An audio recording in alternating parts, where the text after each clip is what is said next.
নমস্কার বন্ধুরা, হেসেল বনলক্ষ্মীতে আপনাদের সকলকে স্বাগত। আজকে আমি বানাচ্ছি হোয়াইট সস পাস্তা। তাই স্কিপ না করে আপনারা প্লিজ সম্পূর্ণ ভিডিওটি দেখুন আর এরকম হোয়াইট সস পাস্তা বানিয়ে নিন। হোয়াইট সস পাস্তা বানানোর জন্য প্রথমে পাস্তাটাকে সেদ্ধ করতে হবে। আর পাস্তা সেদ্ধ করার জন্য আমি জল গরম করতে দিয়েছি। জলটা গরম হয়ে গেছে। এখন জলের মধ্যে সামান্য লবণ আর অল্প সাদা তেল দিয়ে দিলাম। এখন এর মধ্যে দিয়ে দিচ্ছি 1 বাটি পরিমাণ পাস্তাটা এখন এর মধ্যে সেদ্ধ করে নেব। পাস্তা তলায় লেগে যায়, তাই অতি অবশ্যই পাস্তাগুলো জলে দেওয়ার পর একবার এইভাবে নাড়িয়ে দিতে হবে আর মাঝে মাঝে আর কিছুক্ষণ পর পর এইভাবে নেড়ে দিতে হবে। পাস্তাটা দেখেই মনে হচ্ছে পাস্তাটা সেদ্ধ হয়ে গেছে। এখন এটা জল থেকে তুলে নিতে হবে। পাস্তাটা একবার দেখে নিতে হবে সেদ্ধ হয়ে গেছে কিনা। পাস্তা সেদ্ধ হয়ে গেছে। এখন এটা জল থেকে ছেঁকে তুলছি। গ্যাসটা বন্ধ করে দিলাম। এইভাবে জল থেকে তুলে নেব।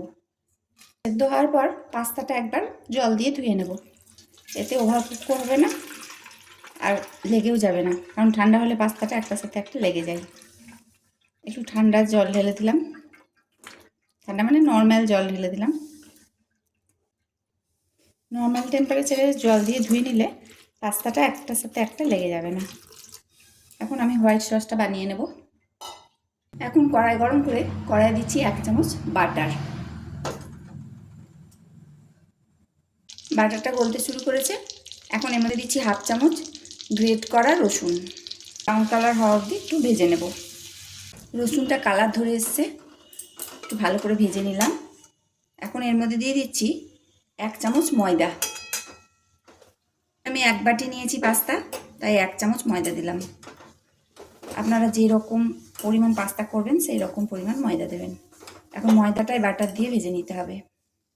ছোটো বাটির 1 বাটি পাস্তা নিয়েছি, তাই 1 টেবিল চামচ ময়দা দিলাম। এখন ময়দাটা খুব সুন্দরভাবে ভেজে নিতে হবে। ময়দাটা ভেজে নিলাম লো ফ্লেমে, 2 মিনিট মতো ভেজে নিলাম। এখন কাজটা আর খুন্তিতে করা যাবে না, তাহলে ময়দাটা গোটা পেকে যায়। এখন আমি খুন্তিটা চেঞ্জ করে নেব। ডিম ফাটা নিয়ে নিয়েছি একটা, যাতে করে ডিম ফাটি। এতে করে এখন দিয়ে দেবো এর মধ্যে ঠান্ডা দুধ। খুব ঠান্ডা নয়, নর্মাল টেম্পারেচারের দুধ। অল্প করে দুধটা দেবো আর এটা গুলতে থাকবো। একসাথে যদি বেশি দুধ দেওয়া হয় তাহলে কিন্তু গোটা পেকে যাবে। গ্যাস অবশ্যই লো ফ্লেমে রাখতে হবে আর এটা এভাবে গুলে নিতে হবে। একসাথে পুরো দুধটা দিলে কিন্তু গোটা গোটা হয়ে যাবে, তাই অল্প অল্প করে দুধ দিয়ে এটাকে খুব ভালোভাবে মিশিয়ে নিতে হবে। আর যদি খুন্তি করে মেশানো হয় তাহলে কিন্তু গোটা অনেক সময় পেকে যায়। আমি অল্প অল্প করে দুধ দিচ্ছি। আরও কফি কাপের 1 কাপ মতো দুধ দিয়ে দিলাম। এখন এটা সমানে নাড়তে হবে যতক্ষণ না ফুটতে শুরু করে। দেখুন হোয়াইট সস হয়ে গেল, একটু গোটা পাকেনি। এখন আমি খুন্তিতে করেই নাড়ছি। হোয়াইট সস তৈরি হয়ে গেল, এটা ফুটতে শুরু করেছে। আপনারা পাস্তার পরিমাণ অনুযায়ী হোয়াইট সসটা বানিয়ে নেবেন। এখানে আমি অল্প পাস্তা বানাচ্ছি, তাই অল্প পরিমাণ হোয়াইট সস বানিয়ে নিলাম। এখন এর মধ্যে পাস্তা দিয়ে দিচ্ছি। সেদ্ধ করা পাস্তাগুলো এর মধ্যে দিয়ে দিচ্ছি।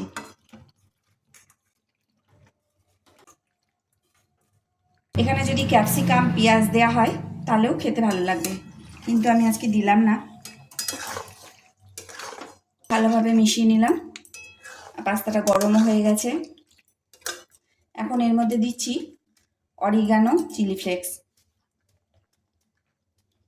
গুঁড়ো করা আছে, একসাথে দিয়ে দিলাম।